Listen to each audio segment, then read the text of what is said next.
voit, messieurs, on a eu de la chance, merci d'ailleurs au passage, on voit certains de vos robots autour de nous. Je vais vous demander à chacun si vous pouvez nous dire deux mots, déjà nous désigner votre robot, est-ce que vous nous avez apporté en cadeau, et puis Jean-Luc Gripoto me dire qu'est-ce que vous faites, quels sont les robots que vous nous avez apportés, quelle est votre activité.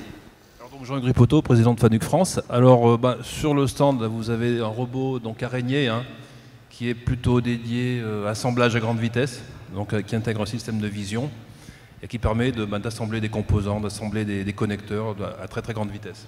Donc ces robots jaunes qu'on voit là, ils sont à vous. Voilà, tout à fait. Ok. Votre voisin, c'est Jacques Dupanloup. Vous êtes responsable des ventes de Stobli. Alors je crois que je l'ai vu par là, je ne me trompe pas, c'est le vert. C'est le robot vert. Alors à quoi il sert celui-là? Qu'est-ce qu'il fait? Qu'est-ce qu'il peut faire? Donc nous, on est fabricant français de robots industriels 4 et 6 axes. Et c'est un robot qui est destiné à tout type d'industrie, que ce soit l'agroalimentaire, le médical, la mécanique, la plasturgie, la cosmétique, tout domaine d'activité industrielle. C'est une sorte de couteau suisse, on change la tête et il s'adapte, c'est ça? Voilà. Alors votre voisin, donc vos voisins, on a Jean-Luc Imhoff de KUKA. Oui. Alors Jean-Luc, je vous écoute, alors vous êtes là, le orange. Donc nous, la couleur c'est orange, donc, voilà. Donc le robot orange qu'on trouve là, donc ça c'est le robot de la gamme Agilus. Agilus, pourquoi? Parce qu'il est agile, il peut prendre des pièces de 6 à 10 kg très rapidement. Donc on l'utilise dans l'industrie agroalimentaire, également dans le secteur de service de machines pour charger, décharger des pièces. D'accord, et notre dernier acteur c'est ABB qui est juste en face de vous. Et vous êtes Serge Nadreau. Tout à fait, et nous présentons Yumi pour robot collaboratif. Yumi, c'est You and Me. C'est le premier robot à deux bras intrinsèquement sûr, capable de faire des petites opérations d'assemblage. Vous le voyez en activité là. Alors moi j'ai une petite question supplémentaire pour vous. Un robot humanoïde, c'est uniquement quand ça a une tête comme celui-là? Parce qu'il a des petits caractères humains celui-là. Ses bras ressemblent au mien au moins de loin. Oui, il est humanoïde si vous voulez au niveau de ses bras. Les caméras, il les a dans la main parce que logiquement le process se fait par la main. D'accord, donc on invente des nouveaux êtres en s'inspirant de l'être humain. Robin, je te passe la parole. Maintenant, quelle question tu voudrais poser à nos témoins? Bon, alors déjà, la première question qui me vient à l'esprit, c'est on a longtemps cru que la robotique industrielle était réservée aux très grands groupes même de certains secteurs, je dirais, de l'automobile ou autre. Qu'est-ce que vous avez à répondre, et notamment avec ce type de solutions, sans doute des solutions qui sont abordables par de plus petites entreprises? Pourquoi la robotique industrielle aujourd'hui concerne tout le monde? On commence par vous, Jean-Luc Gripoto. Eh bien, je dirais que la robotique des grands groupes, les grands groupes sont dans la robotique depuis le début. On parle bien sûr, on pense à l'automobile et à ses sous-traitants. C'est les premiers qui ont robotisé de manière massive au début des années 80. À cette époque-là, les robots étaient encore assez chers et un peu moins fiables, et les PME se sont dit bon, c'est peut-être pas la bonne solution, on va attendre un petit peu. Alors qu'il est, les prix des robots étaient divisés pratiquement par 15. Et les PME sont tout à fait capables d'intégrer des robots, donc elles en intègrent de plus en plus. D'ailleurs, le marché français de la PME est un marché porteur, même si, encore une fois, malheureusement, on constate que ce marché-là ne progresse pas comme il devrait. Voilà. On sait que, compte tenu du PIB, le marché français de la robotique hors automobile devrait se situer aux alentours de 5000 robots par an, et on est plus près de 2200, 2300, donc il y a quand même encore du grain à moudre. Jacques Dupanloup, même analyse? Oui, même analyse. Aujourd'hui, bon, la robotique, c'est quand même pas mal démocratisé au cours des dernières années. Effectivement, c'est venu via l'automobile, mais aujourd'hui, on a plein de petites sociétés qui commencent à intégrer des robots. Ça va aussi avec le développement des formations robotiques dans les écoles, on n'en avait pas auparavant. Donc ça commence à venir et beaucoup de petites sociétés commencent à intégrer leurs premiers robots. Jean-Luc Imhoff? Le même constat, effectivement, l'industrie automobile était très porteur en France et a permis de développer les robots. Aujourd'hui, grâce à l'augmentation du volume, ça permet d'avoir des prix qui sont beaucoup plus bas, comme a dit Jean-Hugues, on a divisé par 15, mais aussi la facilité d'utilisation et la facilité de maintenance font qu'on lève les verrous auprès des PME qui n'ont pas besoin d'avoir de structures de maintenance très évoluées pour avoir un robot. Et donc on trouve des structures de 10 personnes, de 20 personnes. On a des clients qui font par exemple de la confiture, ce sont 3 personnes et ils ont des robots. Voilà, c'est possible. Serge Nadreau? Oui, bah écoutez, notre plus petit client est une société de 6 personnes Ils ont acheté un robot qu'ils ont appelé Nono, le robot, parce que c'était leur ami du coup. Et dans les arguments justifiant cet investissement, c'était la qualité produite par le robot, parce que le process ne pouvait pas être créé par l'homme à ce moment-là. Généralement, on se dit qu'il y a 3 grandes directions pour lesquelles on va robotiser. C'est la productivité, la qualité et la difficulté opérateur par rapport à des charges, par rapport à des difficultés d'opération. Dans leur cas, c'était le vecteur qualité qui a été le moteur de cet investissement. Robin, quel regard tu portes là-dessus? Oui, alors pour rebondir là-dessus, effectivement, est-ce que vous voyez aujourd'hui un changement des motivations des gens qui robotisent? Comme vous l'avez dit, on peut faire ces 3 grandes familles d'explications. La qualité, qu'on saisit à peu près, c'est moins d'erreurs sur cette partie-là. La productivité, avec des gains de productivité qui sont aujourd'hui prouvés, et l'amélioration des conditions de travail. Est-ce que vous observez un changement dans ces 3 types de motivations, ou au final on reste à peu près semblable dans l'ensemble de ces motivations depuis les dernières années? On va commencer par Serge Nadreau cette fois-ci. Je dirais qu'il y en a une 4e qui se crée maintenant, et on la voit à travers ces robots, c'est le travail collaboratif. Où là, on va arriver, on est au début d'une nouvelle phase où on va être capable de créer de nouveaux domaines, de nouvelles applications dans lesquelles on va robotiser, parce que ce sera plus simple de placer un robot à côté de l'opérateur, directement, avec des coûts d'intégration différents. Et on retrouvera à ce moment-là la capacité d'utiliser la robotique à des endroits où jusqu'à maintenant on ne la positionnait pas parce que c'était trop compliqué de l'intégrer. Jean-Luc Imhoff, sur cette question de Robin.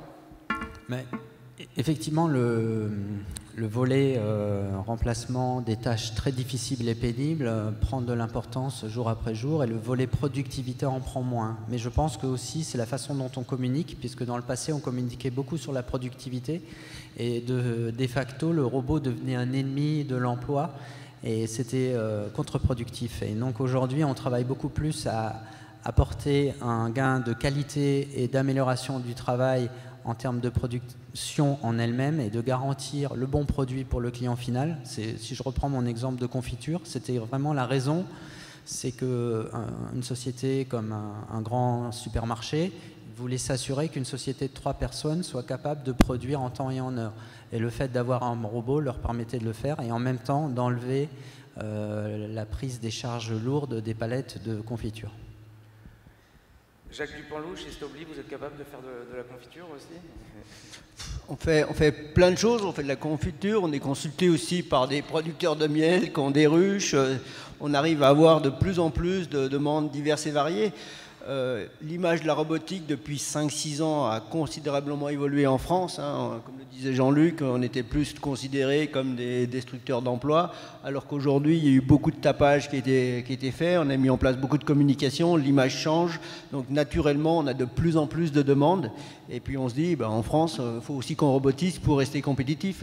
Le pays le plus grand utilisateur de robots aujourd'hui c'est la Chine, il ne faut pas l'oublier, alors qu'on a souvent une image de la Chine main d'œuvre low cost. Donc aujourd'hui, ça s'inverse. Et effectivement, donc, en France, on se dit, pour rester en France, pour produire en France, pour être compétitif, gagner en part de marché, en productivité, il faut robotiser.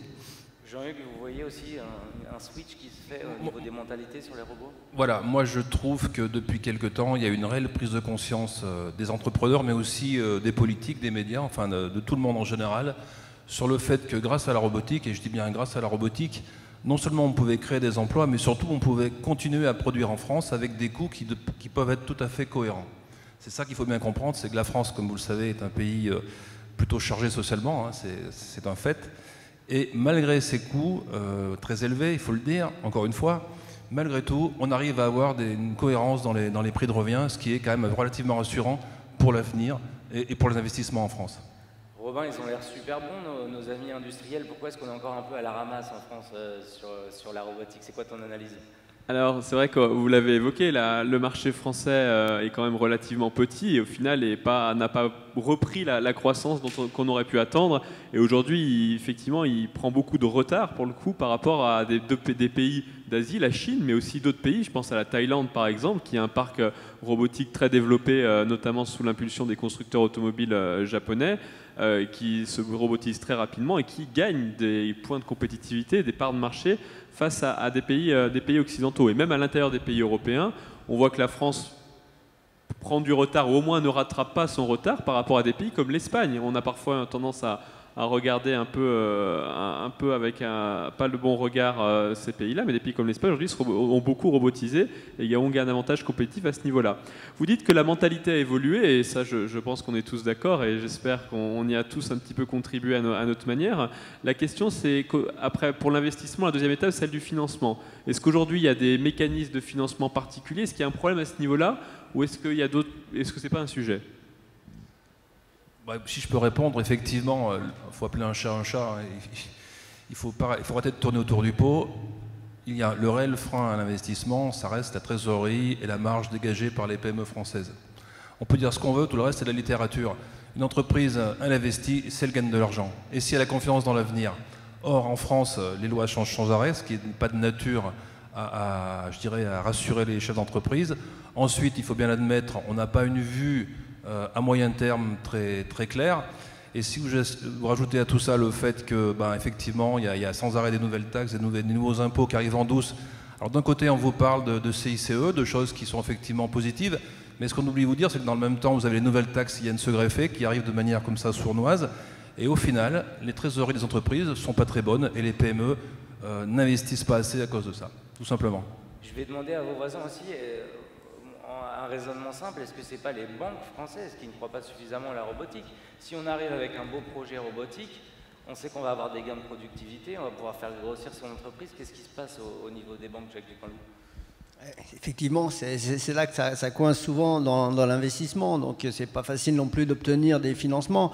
Donc heureusement aujourd'hui on a mis en place des plans d'aide à la robotisation, l'opération Robot Start PME pour la mise en place d'un premier robot dans les entreprises. Il y a des lois sur l'amortissement robotique, il y a des aides régionales, des aides nationales. Le plus difficile pour un client, je dirais, c'est de se retrouver parmi toutes les mesures qui existent, puisque il y en a un peu diverses et variées, il y en a qui sont en cours, d'autres qui vont bientôt se terminer. C'est très compliqué à se retrouver dans cette complexité administrative. Donc aujourd'hui, un client, on peut lui dire attention, vous avez ça comme aide, vous avez ça comme aide, ça comme aide, mais ça dépend de ça dépend de ci. C'est très compliqué le méandre administratif français. Vous êtes tous concurrents, mais vous avez l'air d'accord là-dessus. Vous voyez vos voisins acquiescer. Serge Nadreau, vous voulez rajouter un mot là-dessus? Non, je dirais qu'on est concurrent, oui, mais justement, on a mené des actions à travers le syndicat de la robotique piloté par le CIMOP, de manière à valoriser l'investissement d'automatisme. Et une partie des mesures citées par Jacques Dupanloup ou Jean-Hugues Ripoteau sont en effet issues des travaux que l'on a fait pour évangéliser sur la robotique dans l'industrie générale, parce que l'automobile n'avait pas besoin de cette aide-là. Jean-Luc Imhoff, pour raisonner à très long terme, certains d'entre vous l'ont dit, ça se joue aussi sur l'éducation, les formations pour les futurs métiers de l'industrie. Qu'est-ce que vous pouvez faire pour agir là-dessus? Alors peut-être que c'est parlé devant nous aujourd'hui. Comment est-ce que vous faites pour communiquer auprès de ces publics-là, en prêtant du matériel? Tout à fait, on fait un travail auprès de l'éducation et ça va un peu, donc Jacques a parlé du projet Smart PME, mais il y a un nouveau plan qui s'appelle l'usine du futur et notamment le 5e volet de l'usine du futur, c'est la formation. C'est justement de dire qu'on a des nouveaux moyens de produire grâce aux robots et notamment avec des objets connectés et il nous faudra des nouveaux métiers, il faudra également que les gens utilisent et programment de façon différente ces différents éléments comme les robots. Et on doit préparer le terrain en amont et en travaillant avec les universités également, avec le secondaire, de façon à ce que chaque année, il y ait une population de personnes qui sortent et qui soient formées à ces nouveaux métiers. Et c'est également dans le cadre du syndicat de la robotique qu'on travaille sur un plan formation avec l'éducation. Robin, est-ce que tu as une dernière question ? Oui, j'aurais une dernière question. Effectivement, on sait que dans le milieu de la robotique, vous êtes des fabricants de robots et on sait que souvent, mais pas toujours, mais entre les fabricants et les clients, les entreprises qui achètent des robots, se situent des intermédiaires qui sont des intégrateurs. Ces gens-là jouent un rôle considérable, et notamment par exemple l'exemple du Japon est assez impressionnant, c'est que les firmes automobiles sont devenues tellement qualifiées qu'elles ont réussi à devenir elles-mêmes des intégrateurs de solutions, à proposer des solutions. Est-ce qu'en France il y a un sujet sur ce domaine de l'intégration?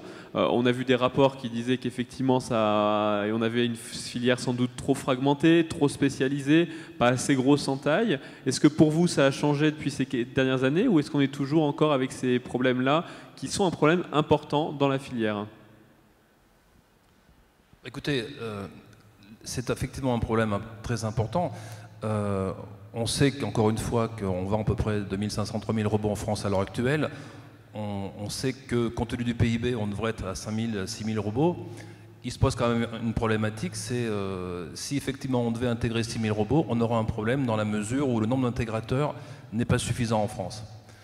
Donc ça c'est vraiment un sujet important. Alors ça passe par effectivement une promotion au niveau des écoles, parce que qui est-ce qui forme les intégrateurs ont besoin d'ingénieurs formés en robotique, donc il faut des écoles qui forment des ingénieurs. Et ça passe effectivement par une meilleure communication peut-être de notre part, mais aussi de façon à ce qu'effectivement il y ait plus d'écoles de BTS ingénieurs au niveau de la robotique. Ça c'est un phénomène important. Un dernier mot? Oui, on peut rajouter, on travaille tous avec des partenaires intégrateurs. On sait tous que la plupart recherchent du monde, donc on connaît tous, nous-mêmes on recrute, je pense que mes confrères c'est la même chose, donc on a un volant d'emploi disponible et qui est non pourvu. Donc aujourd'hui on a plusieurs millions de chômeurs en France, on a un problème, on cherche tous du monde et on ne trouve pas. Voilà, donc il faut dire que l'enseignement technologique a été très dévalorisé pendant de nombreuses années en France et aujourd'hui on paye cash cette problématique. Donc il faut aussi renvoyer les jeunes dans les filières technologiques. Et derrière, il y a du travail, il y a de l'emploi, il y a de la ressource. On va travailler justement là-dessus une bonne partie de la journée demain. Je vais juste vous demander de finir justement pour les scolaires par un peu de pédagogie. C'est quoi un intégrateur? Un intégrateur? Un intégrateur, c'est une société qui va prendre le robot et l'installer dans une cellule pour faire des fonctions, que ce soit dans l'automobile, dans l'agroalimentaire ou dans le packaging, faire du pick and place, faire de la découpe, faire de la peinture, etc., etc. Il met en œuvre le robot. Merci infiniment à tous les quatre. Merci Robin. On te retrouve dans un instant pour faire une conclusion à toutes ces tables rondes. Je vous invite à suivre les débats ici, si ça vous convient. On va se déplacer, on va aller retrouver nos amis de Salesforce et Orange sur le stand Salesforce. Et en attendant, on va regarder une vidéo de ce que fait déjà Salesforce sur le thème de la robot numérique. It's inside an invisible world of data being created by your products, mobile devices, websites, sensors, and more.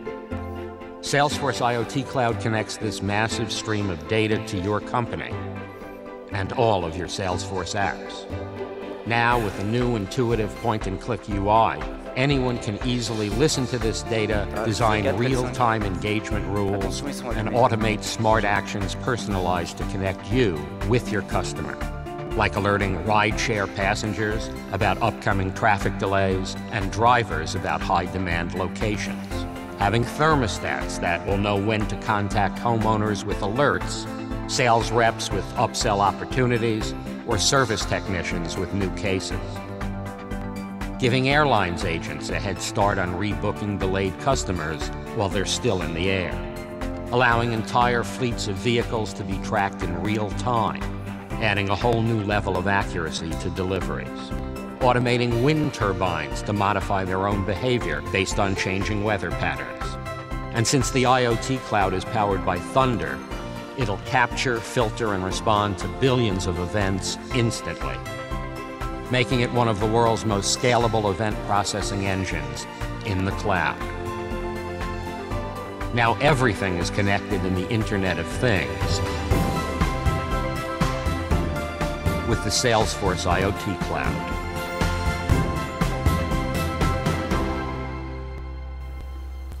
Bonjour messieurs, merci d'être avec nous. Alors on va commencer avec vous, Guillaume Roch. Vous travaillez donc pour cette magnifique entreprise qui est Salesforce. Je crois que vous racontez connecter nos consommateurs d'une manière totalement différente. On va peut-être commencer par ça. Évidemment, la robot numérique, ça touche l'industrie au premier plan, mais ça peut révolutionner notre vie quotidienne. C'est ce qu'on a commencé à voir dans cette vidéo. Alors qu'est-ce que Salesforce fait pour cette robot numérique ? Alors, d'une manière générale, déjà, présentons Salesforce rapidement. On est le leader de la relation client au sens large du terme, pas uniquement dans la vente, mais dans l'avant-vente, dans l'après-vente, etc. On a été les pionniers d'un certain nombre de révolutions qui ont été présentées par des speakers auparavant. Le cloud, on a été le premier à lancer le cloud pour l'entreprise en 99. Les réseaux sociaux en entreprise, etc. Et aujourd'hui, nous avons effectivement des solutions qui permettent d'aller au-delà de connecter ces objets entre eux, mais de pouvoir en tirer profit et partie, et surtout de pouvoir analyser l'intelligence issue de l'ensemble de ces objets connectés, puisque derrière tous ces objets, il y a soit un utilisateur, soit un client, et il faut pouvoir en faire quelque chose. Voilà. Donc on a annoncé récemment un nouveau cloud dans notre famille de cloud qui s'appelle IoT Cloud, Internet of Things. C'est l'Internet des objets, effectivement, et qui permet de pouvoir analyser l'ensemble de ces événements que vous recevez, de tous ces objets connectés. Ça peut être un robot qui, par exemple, détecte qu'il est dans un environnement qui n'est plus susceptible de fournir le service qu'il est censé fournir. Et donc qui va prévenir de manière proactive un agent qui va pouvoir venir intervenir et corriger le problème, par exemple, si on parle robotique. Mais c'est valide pour n'importe quel objet connecté, c'est valide pour une voiture. Plus jamais appeler une hotline et à patienter pendant des heures, c'est ça que vous êtes en train de changer? C'est qu'on est en train de changer effectivement cette logique. On est maintenant dans des systèmes des systèmes d'intelligence où finalement là où nous étions plutôt en attente d'un service, proactivement les personnes qui vous fournissent ces services vont intervenir dès lors qu'ils vont identifier une panne ou identifier un environnement qui change, qui peut être propice à l'arrivée d'une panne. D'où l'anticipation et la capacité de résoudre le problème avant qu'il n'arrive. C'est qui est le rêve de tout à chacun. Oui, là vous me vendez du rêve, ça commence quand? C'est maintenant? C'est demain? C'est dans 5 ans? Ça a déjà commencé, cette révolution elle a déjà commencé depuis quelques années, puisque je vous le disais, Salesforce on a été le pionnier du cloud puisqu'on a commencé ça en 99. Cette révolution, elle est déjà là. On a déjà des objets connectés. On est tous connectés, soit à travers nos téléphones, nos montres et bientôt vos ampoules, vos thermostats, etc. Ils sont déjà là. Donc tous ces objets sont connectés. Il faut pouvoir derrière fournir les outils à nos clients qui permettent de pouvoir créer de l'intelligence autour de ces objets, de pouvoir fournir les services qui vont ensuite permettre à tout à chacun de pouvoir enfin tirer profit et parti de l'ensemble de ces objets sans en être l'esclave. L'idée étant vraiment de pouvoir libérer l'innovation. Je vous vois avec la montre d'un célèbre fabricant, alors je l'ai oublié à la maison. D'accord, oui. Ce qui prouve que voilà, moi j'attends l'ère du cyborg, vous voyez, où j'aurais plus besoin de la porter en permanence sur moi. Est-ce que votre évolution accompagne par le logiciel ces montres, par exemple, qu'on voit arriver partout? Alors effectivement, Salesforce est aussi présent sur ce type de périphériques, que sont les montres connectées. Là encore, l'idée étant de pouvoir fournir les services, quel que soit le périphérique, que ce soit un téléphone, que ce soit une montre, que ce soit un ordinateur, et en fonction de ce périphérique, évidemment de s'y adapter. Il est hors de question de fournir un service identique sur une montre à celui que l'on aura sur un téléphone ou qu'on a sur un ordinateur. C'est pas l'objet, c'est donc de pouvoir avoir un usage, on l'a vu dans la petite vidéo, qui correspond à la fonction de cet objet. De prévenir par exemple quelqu'un qui est en train de faire de la manutention que voilà, sa pause est dans 10 minutes ou qu'éventuellement elle est en retard par rapport au rythme qui est censé être le sien. Voilà, ça peut être fait à travers une montre, ça évite d'avoir à regarder un moniteur, ça évite d'avoir quelqu'un qui éventuellement prévient, etc. Il y a plein de sujets, mais ces sujets doivent être traités en fonction du périphérique qu'on utilise. Et chez Salesforce, pour faire un peu de prospective, au cœur de vos hypothèses de travail, le cœur de ma vie connectée, ça va rester le smartphone pendant quelques années? Ou est-ce que très vite, vous pensez qu'on va arriver sur ce type de device, des montres, des objets connectés, comme dans la santé? Alors ça, c'est une question intéressante. Souvent, les gens ont l'impression que la valeur transite. C'était à une époque les PC, les laptops, puis c'est devenu les téléphones portables, puis ça va passer aux montres. En fait, ce sera tout. Et effectivement, c'est chaque objet a son usage. Je pense qu'on n'a pas encore trouvé l'usage révolutionnaire de ces montres connectées, comme on l'a trouvé avec nos mobiles lorsque des logiciels du type Uber ou autres ont fait leur apparition et ont apporté de nouveaux modèles qui ont un peu révolutionné la façon dont on se comportait avec ces téléphones. Ils sont très vite devenus indispensables. On n'est pas encore dans ces cas d'usage, je pense, pour la montre. On n'a pas encore trouvé ces cas qui font que la montre devienne, la montre connectée devienne indispensable.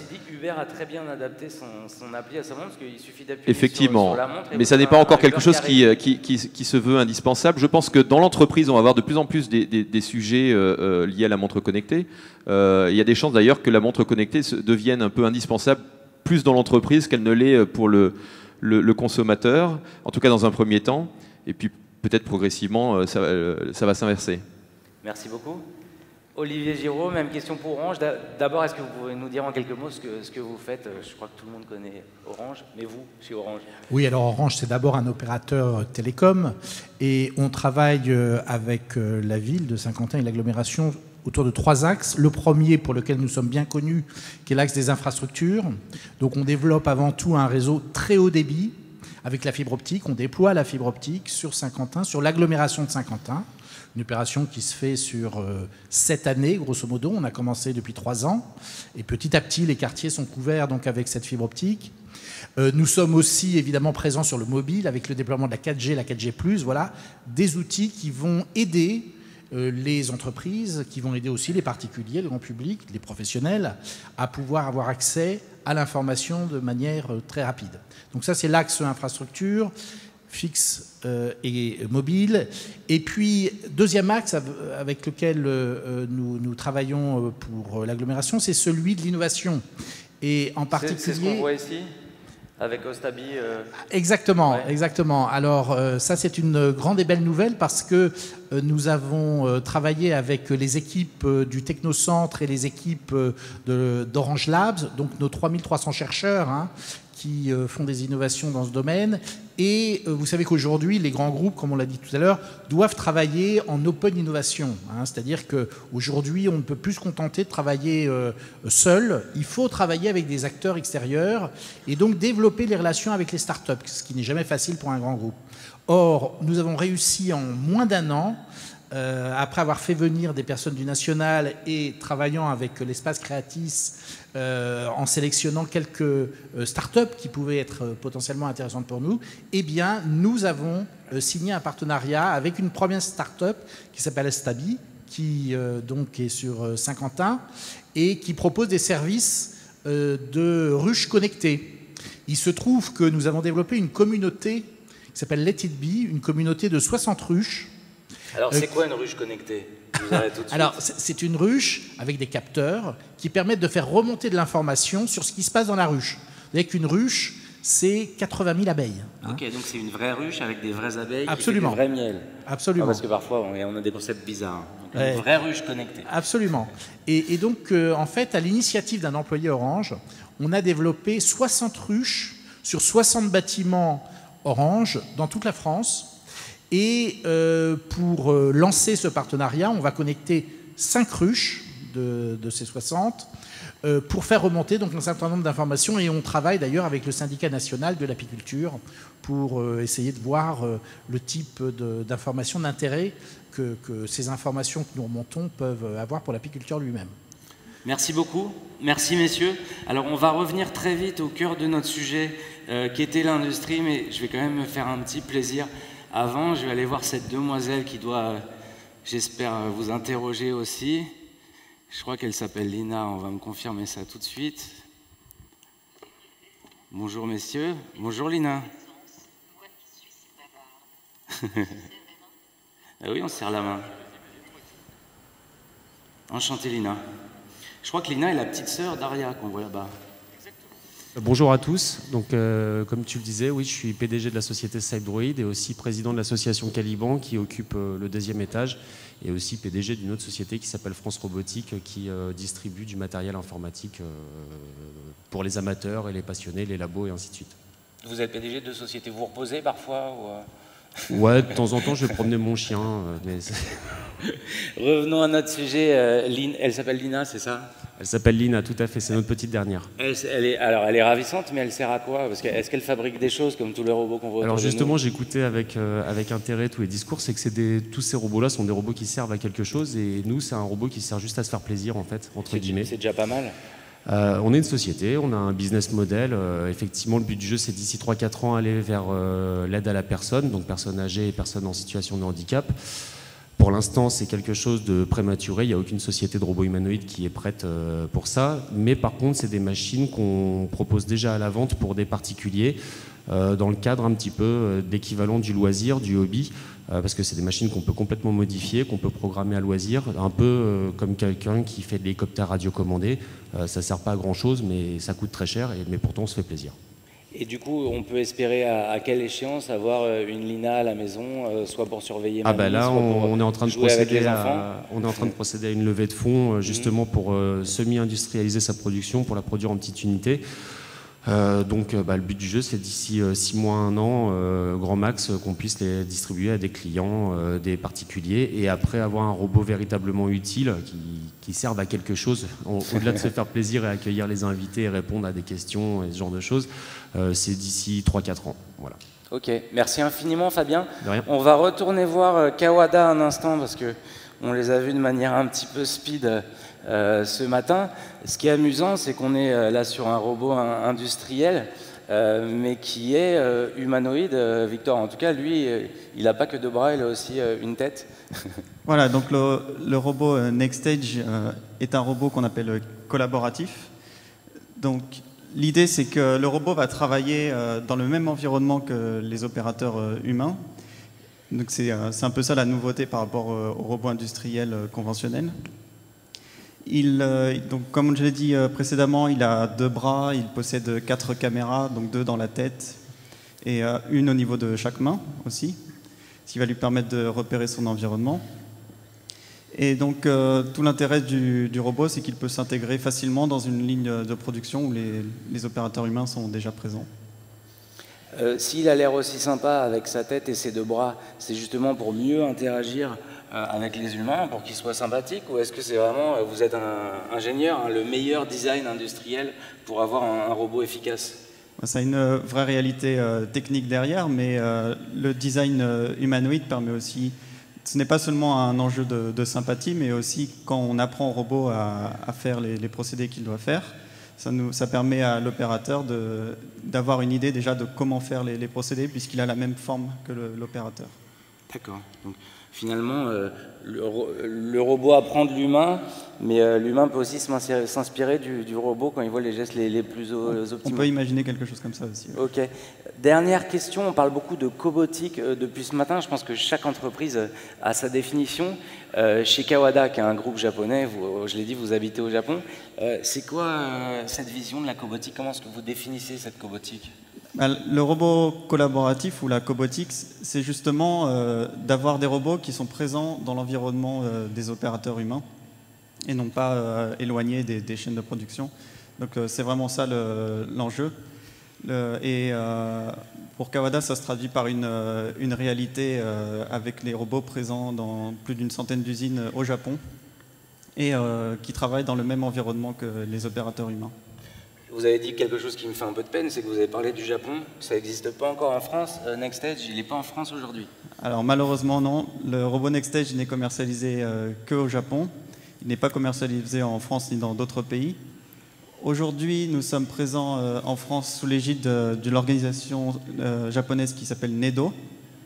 Et nous réalisons donc une étude de marché en France pour déterminer si justement le robot a un avenir sur le marché français et si les industriels proposent des applications adaptées à notre robot.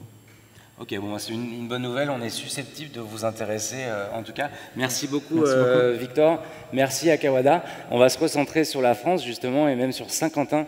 J'ai la chance de venir à la rencontre de 2 PME qui sont sur le terrain. On vous avait promis du concret, en voilà. Alors messieurs, d'abord bonjour, je suis ravi de vous retrouver. Bonjour. Vous êtes Christophe Chevalier de la société Boubiela-Moret et Thierry Favrez, c'est mieux, de la société APGLEC Industrie. Alors vous, le virage robotique, vous l'avez déjà pris et vous travaillez dans le Saint-Quentinois. Oui, tout à fait. Nous sommes une PME qui existons depuis plus de 100 ans sur le Saint-Quentinois. Et nous étions dans un marché traditionnel qui n'avait strictement rien à voir avec la robotique. Au fil des ans, nous nous sommes spécialisés dans les machines spéciales, dans les machines à la demande. Et finalement, nous avons senti le besoin de nous orienter vers la robotique parce que déjà, nos clients nous le demandaient et nous sentions qu'il nous fallait aller vers un nouveau secteur, un secteur plus porteur que notre métier de tradition. Et il y a 5-6 ans, c'est assez récent, on s'est décidé à apporter des solutions robotiques. Alors on parlait tout à l'heure d'intégrateur, on se définit comme un intégrateur, nous sommes l'exemple type de l'intégrateur qui travaille en collaboration avec les grands noms de la robotique. Nous avons pris pour option d'intégrer des robots KUKA et FANUC pour avoir 2 cordes à nos arcs, comme on dit. Et à partir de là, nous allons voir des clients et nous apportons des solutions clé en main, on va dire. Nous apportons ce qu'on appelle une solution robotique. Parce qu'il faut savoir que le plus compliqué, et c'est ce qu'on a découvert quand on est rentré dans ce métier-là, le plus compliqué, c'est d'avoir ce relais terrain et d'avoir cette adéquation entre le besoin du client, ce qu'il voulait réellement faire, et il sait qu'il peut utiliser un robot, il sait que dans l'idée, ça va l'aider, mais ça s'arrête là. Et il y a un gros souci d'éducation. Alors, éducation, c'est aussi en interne, mais c'est aussi externe. La plupart des PME aujourd'hui, elles ne vont pas vers la robotique parce que finalement, ça leur fait peur et ils ne savent pas quelles solutions ils peuvent apporter. Alors, on essaye de les éduquer. Ils ont peur de quoi? De perdre de l'argent, de ne pas s'adapter à leurs clients? Bien sûr. De ne pas savoir utiliser les robots? Ils ont juste peur au départ. Il y a plusieurs peurs. Il y a la peur sociale, qui est la première peur dans l'équipement de la robotique industrielle. Ça va être peut-être encore pire avec la robotique humanoïde, mais avec la robotique industrielle, je peux vous dire que les clients ont cette première peur de dire « je vais mettre un bureau au milieu de mes lignes de montage, comment je vais le gérer socialement ?» Alors ça, on n'a pas encore de schéma tout fait pour leur expliquer. Par contre, on peut essayer d'amener... Parce que très concrètement, ils ont peur que leurs employés aient peur du robot et pour que ça symbolise le début de la fin. C'est exactement ça, c'est exactement ça. Alors, c'est assez compliqué de leur donner un schéma pour leur expliquer que non, c'est pas un problème. On y arrive. Justement une entreprise que ça va. Il faut leur expliquer que non, ça n'est pas destructeur d'emploi. Au mieux, ça va les aider dans leur productivité, donc améliorer les marges, donc permettre d'aller, j'allais dire, plus avant et intéresser les gens à faire des tâches plus, j'allais dire, plus valorisées. Donc effectivement, le boulot de terrain, il n'est pas facile. Il n'est pas facile parce qu'on se heurte à des tas de blocages clients. Il y a des blocages internes aussi. Adapter à un produit, il faut connaître le produit du client, donc il faut qu'on ait des techniciens qui soient au top pour comprendre le besoin du client et puis pour le transcrire chaque jour sur un outil de préhension. Le robot, finalement, quand on le choisit, c'est je ne vais pas dire que c'est ce qu'il y a de plus facile, mais c'est très cadré. Tous les fabricants de robots ont des gammes assez larges et qui correspondent à tous les cas de figure. Par contre, l'appréhension, le produit qui est jamais le même chez un client ou chez un autre, vous allez prendre des poignées de porte, vous n'allez pas prendre la même poignée de porte à un endroit ou à un autre. Donc voilà. Donc nous, on s'est spécialisé par exemple dans les pneumatiques. C'est un peu, mais par métier, on était déjà parmi les fabricants de pneus comme Michelin ou Bridgestone. Et donc on a commencé par ce biais-là et on s'est spécialisé. On s'est aperçu que finalement, il y avait un besoin dans la spécialisation par produit.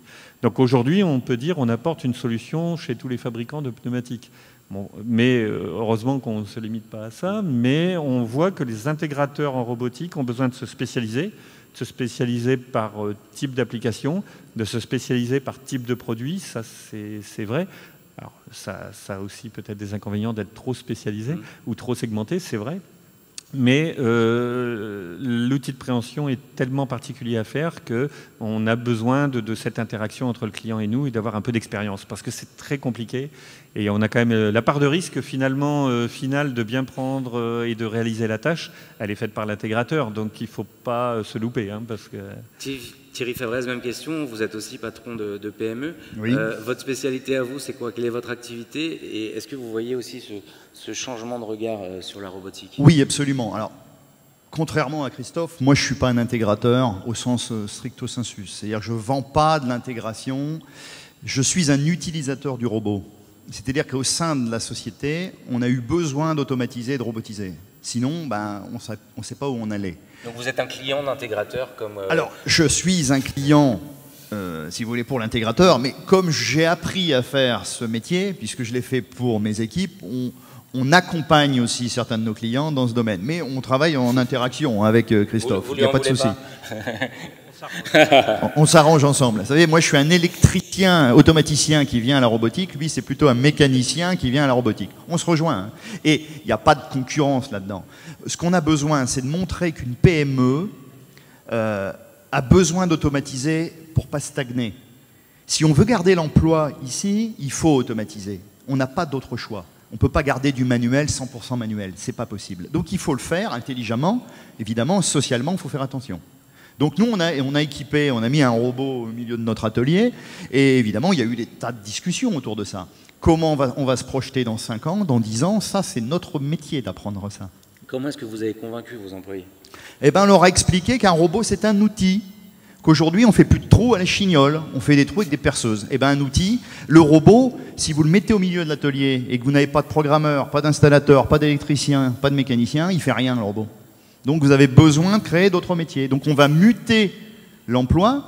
Au lieu de faire de l'emploi à basse valeur ajoutée, on va faire monter les compétences des opérateurs pour leur dire, bah, vous allez le programmer, ce robot.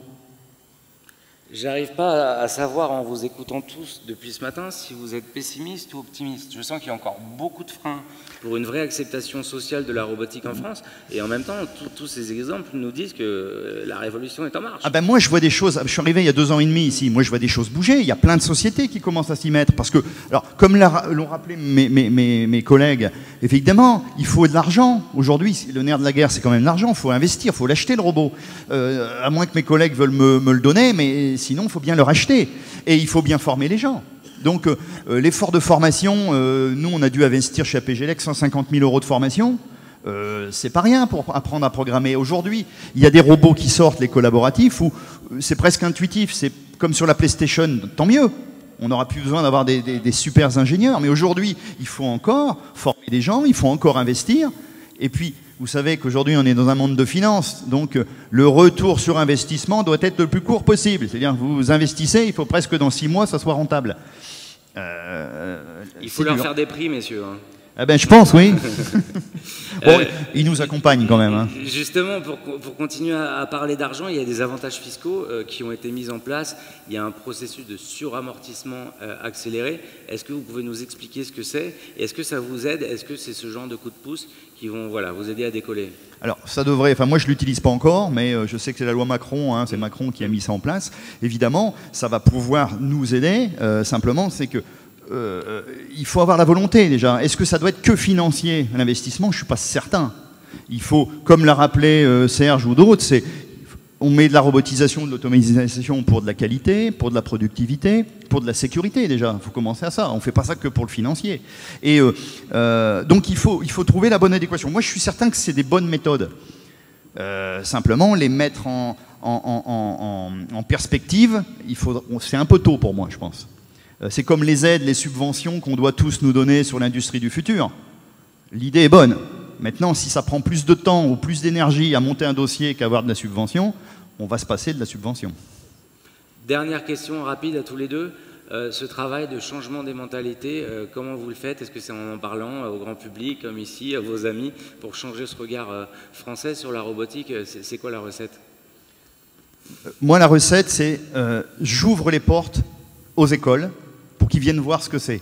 Pour pas qu'on en ait peur, un robot, c'est un outil. Donc on a besoin de gens, il y a des formations qui sont lancées, donc ça c'est bien. Donc, et discuter aussi avec des chefs d'entreprise. Je suis un accompagnateur de mes clients. Quand ils ont besoin d'automatiser quelque chose, ils peuvent venir me voir et puis on discute ensemble de la meilleure façon de le faire. Ce sera peut-être Christophe qui le fera, mais au moins je les aiderai à automatiser. Non, c'est clair qu'on parlait d'éducation, il faut participer à des salons, il faut éduquer en interne C'est-à-dire que chaque personne dans la société doit comprendre ce qu'est la robotique et ce que ça peut apporter à la société. Et puis, il faut intéresser localement. C'est pour ça qu'on est ici aussi. Et c'est pour ça qu'on est monté dans le train qu'a proposé la communauté de communes à un moment où ils ont essayé de dire la robot numérique, c'est Saint-Quentin. On a un peu profité, je dirais, du train. On est monté dans le bon wagon, je pense. Et on profite de ça. Il y a des formations qui vont sortir. Bon, aujourd'hui, c'est un peu compliqué d'embaucher quelqu'un pour lui dire on va avoir besoin d'un technicien en robotique. Aujourd'hui, on le trouve difficilement. Bon, Saint-Quentin nous a quelque part écoutés et il y a des formations qui vont sortir. Je trouve que ça, c'est bien. Alors, ça fait partie de l'éducation, ça fait partie aussi d'une journée comme aujourd'hui de montrer qu'une société saint-quentinoise peut vendre du robot partout dans le monde. On a installé en tout, je crois, 7 ou 8 robots aujourd'hui, c'est encore très peu, mais on en a qui tournent en Espagne, en Allemagne aussi, donc ça prouve qu'une société saint-quentinoise, nous faisons, plus de 50% de notre chiffre à l'export.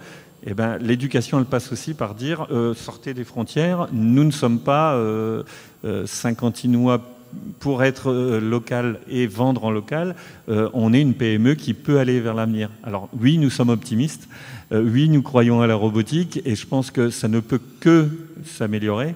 Maintenant, retroussons nos manches. Merci infiniment.